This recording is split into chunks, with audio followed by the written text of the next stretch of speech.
those technologies work well together, and it gives us a system that people can depend upon. And importantly, the role of wind in that is it helps us to cut our carbon emissions, but it helps us stabilise prices because it's a source of energy we can generate here. It's not a fuel source we have to import. Matt, can I come in there on your prices comment?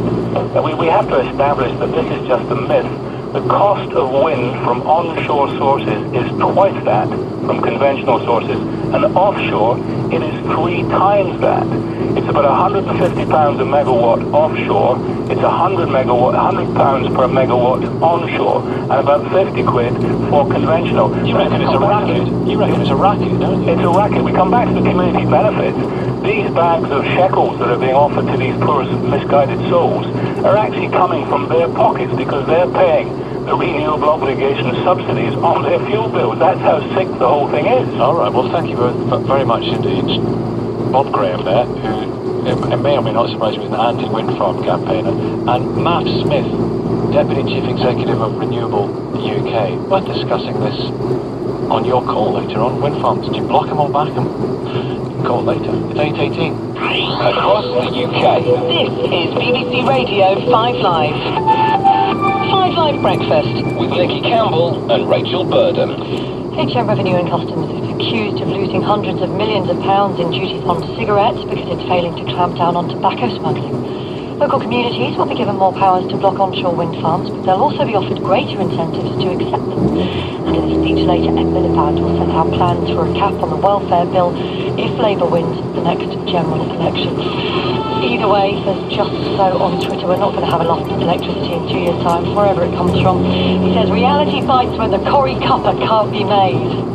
What's the Corrie cuppa? That's the red line. At half-time in Corrie, when everyone goes to make a cup of tea, your mother would know about that. Yes, she would. Says Michelle. The clockwise M25 at Junction 6 at Godstone. Because of an earlier broken down car transporter, very slow traffic back to Orpington at Junction 4. In fact, it's taking about an hour to do that stretch of motorway. All lanes reopened at 8:10. And then anti-clockwise on the M25 between Junction 16 for the M40 and 15 for the M4. They've started some recovery work following an accident yesterday. The congestion there is extra busy this morning. Back to Junction 21, there's one lane closed between 16 and 15 there. Elsewhere, the westbound M62 between Junction 33 at Ferrybridge Services and 32 at Pontefract. Two lanes closed because of overrunning roadworks. That's causing queues of about 25 minutes. A couple of problems in South Yorkshire. First of all, the northbound M1 at Tankersley at Junction 36. The accident has been moved to the hard shoulder, but congestion goes back to Junction 35A. And the southbound M18 between Junctions 5 and 4. Bridge maintenance work is blocking one lane and causing very slow traffic. And the northbound M6 just before Junction 5 at Castle Bromwich. A broken down lorry is blocking one lane and causing very slow traffic back to Junction 4A where it meets the M42. Michelle Dixon, 5 Live Travel. Weeknights on 5 Live have changed. Phil Williams. You can now hear me every Monday, Tuesday and Wednesday from 10:30. I'll fill you in on the day's big stories in the late news hour. I'll interview guests and experts and let you know what's happening in the world of entertainment and sport. Then, every Thursday from 10, John Pienaar and me, Stephen Nolan, present a new show. Question Time, Extra Time. We'll discuss the biggest political stories, interview guests, plus we'll simulcast Question Time. And continue the debate here on 5 Live. Question Time, Extra Time. Weeknights have changed. On BBC Radio 5 Live. 8:21. At 10 o'clock this morning in Victoria, and she will hear from a mother who says she's struggling to cope with a 10-year-old son who has severe ADHD and learning difficulties. Help me! Help me, Mom! Help!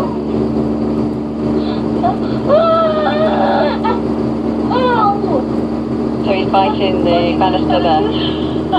I keep biting! See, that was just something quite regular, like going to the loo. He didn't want to go, and he almost pulled the television off the stand. Yes, exactly. My arms are covered. My lower arm, between my elbow and my wrist, are covered in scars from bites and scratches.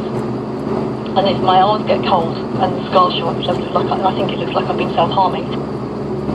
But if you've got children with ADHD, do get in touch with Victoria. You can email her, victoria@bbc.co.uk. That's all from 10 o'clock this morning. It's 8:22. Diamond League? The old British summer. What do you think? I don't know. Not our decision. It's a decision. Should talk about the nice weather? It's time for... No, let's talk about athletics. Nice to know there's somebody with a strong hand on the tiller. Let's talk Diamond League. Yeah. Usain Bolt will compete in Europe for the first time this year tonight. Triple Olympic champion returns to action in the 100 metres at the Diamond League meeting, where he's going to face Olympic bronze medalist Justin Gatlin, who's already won at 2 Diamond League meetings this season. He's a great runner. Even though it seems like we go back and forth on media, I respect him as a runner, definitely. The most exciting runner I've ever seen in my life. And I think that being able to compete against him is an honor. And like I said before, I train to be #1, so that's what I'm shooting for. Well, there's plenty of British interest too, with all eyes on the triple jumper Philip Sodou, who missed out on the Olympic final in London, making his seasonal Diamond League debut in Rome. Let's talk to Usain Bolt's agent, Ricky Sims. Good morning. Good morning. So it'll be nice to see him, having seen lots of pictures of him enjoying the trappings of yet another gold medal haul at the Olympics. It'll be nice to see him back on the track again. Yeah, it's the first Diamond League of the season for Usain, and we've had a great reception since. He always gets a great reception in Rome. The fans love him here, and tonight's the race, and hopefully he delivers a good performance. Yeah, what kind of shape is he in at the moment? Very good. He's had a very good winter. He ran one race already on Copacabana Beach in Brazil, just missing the world record for 150 metres. That was at the end of March, and then he had another race in Cayman. So this is his first real big test. And does he enjoy this? You know, after the kind of world attention is on him during an occasion like the Olympics, does he enjoy getting back to the grindstone and competing in events like this? Yeah, I think he's one of those people who enjoys competitions and enjoys winning races, and I think he's looking forward to tonight and looking forward to the season. We go to Oslo next week, and he'll compete in London at the anniversary games in July, and then the World Championships in Moscow. So it's another year, and he's hungry and motivated to win more medals. Right, and he's here in July, and you're his agent, so do people get in touch with you about summer fates and stuff like that they want Usain maybe to turn up at? Are you the guy to contact? Yeah, we get a lot of requests for his time.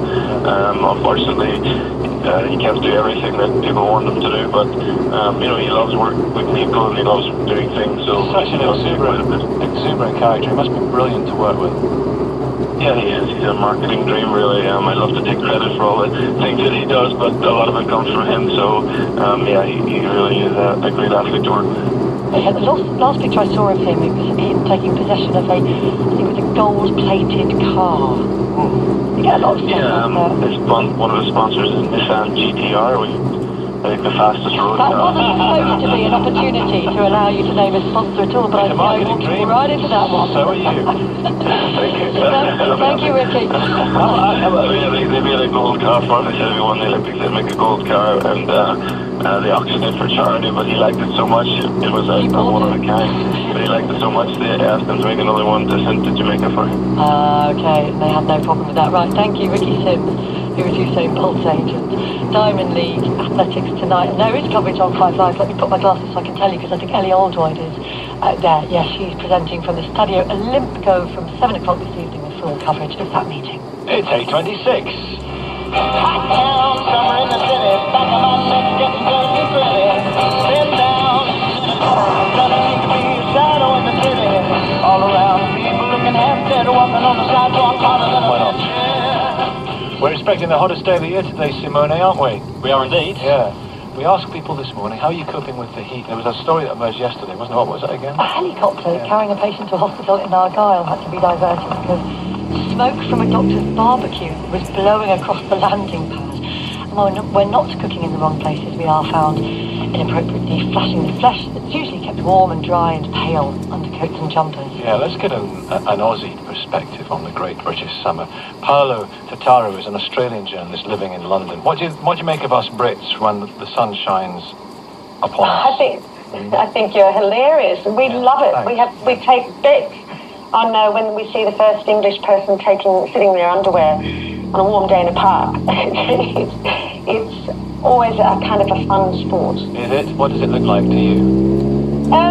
Well, I've got quite used to it now after 5 years, but I've got to say that men sitting in beer gardens and pubs without their shirts on is something you don't see in Oz. I mean, you see a lot of bikinis on beaches in Oz, but not men without shirts, topless men in pubs. It's funny.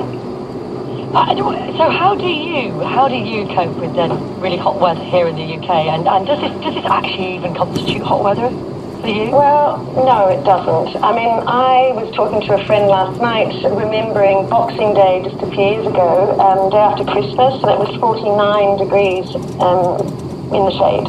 It was too hot for the beach.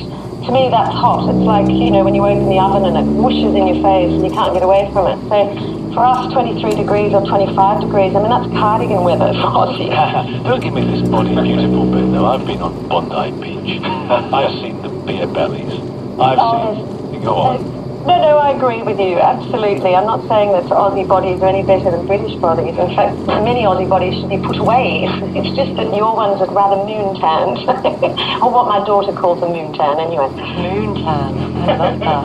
I think That that's lovely very glowy good white. moon-tan, yeah. I think it should be celebrated. Thank you very much, Paola. Pleasure. Paola. Enjoy the sunshine. We will. We'll make the most of it, Paola Totaro. My card is on. I'm sporting a cardi today. You are indeed. In this weather, I'm in shorts, t-shirts, and flip-flops. Are you?